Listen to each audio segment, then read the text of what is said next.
काँग्रेस नेते राहुल गांधी 22 ऑगस्टला महाराष्ट्र दौऱ्यावर पुण्यामध्ये विद्यार्थ्यांशी साधणार संवाद। त्यानंतर नाशिकमध्ये जिल्हाध्यक्षांच्या शिबिराला उपस्थित राहणार। पदवीधर निवडणुकीच्या आढाव्यासाठी भाजप प्रदेशाध्यक्ष रवींद्र चव्हाण भंडाऱ्यात। डिजिटल व्हा, पोस्ट व्हायरल करा, सरकारची कामं तळागाळापर्यंत पोहोचवा, कार्यकर्त्यांना दिला कानमंत्र।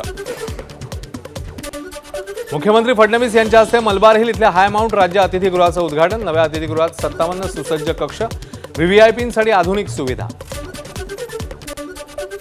गडचिरोलीच्या आश्रमशाळेत सर्पदंशाने 3 मुलींचा मृत्यू। आदिवासी विकास मंत्री अशोक उईकेंनी राजीनामा द्यावा। माजी शिक्षण मंत्री वसंत पुरकेंची मुख्यमंत्र्यांकडे मागणी। आश्रमशाळेमधील विद्यार्थ्यांच्या सुरक्षा आणि आरोग्याकडे दुर्लक्ष झाल्याचा आरोप। यवतमाळच्या उमरखेडमध्ये अनुसूचित जातीतल्या आरक्षणाच्या उपवर्गीकरणाविरोधात भव्य मोर्चा। बदर समिती रद्द करा, उपवर्गीकरणाची प्रक्रिया थांबावी अशी मागणी। भीमसैनिकांकडून जोरदार घोषणाबाजी। वसईच्या एव्हरशाईन परिसरातल्या वाहतूक कोंडीत अँब्युलन्स अडकली। रस्त्यावरील खड्ड्यांमुळे मुंबई अहमदाबाद मार्गावरची वाहतूक ठप्प। प्रशासनाने तातडीने खड्डे बुजवण्याची नागरिकांची मागणी। मुंबईतल्या घाटकोपर दुर्घटनेनंतर ठाण्यातल्या 14 दरडप्रवण हॉटस्पॉट समोर हजारो नागरिकांचा जीव धोक्यात। बागळे इस्टेट, कळवा, मुंब्रा परिसरातला बेकायदा वस्त्यांच्या सुरक्षेचा प्रश्न गंभीर। नागरिकांकडून तातडीने पुनर्वसनाची मागणी।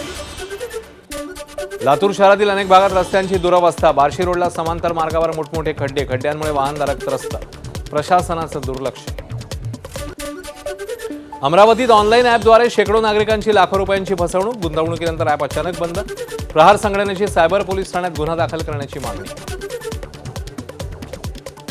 धुळ्यातल्या राज्य उत्पादन शुल्क विभागातील महिला कर्मचाऱ्याच्या लैंगिक छळ प्रकरणी मोठी कारवाई। 3 कर्मचाऱ्यांना निलंबित करण्यात आले। निवृत्त अधिकाऱ्यांचं पेन्शन रोखण्याचे आदेश।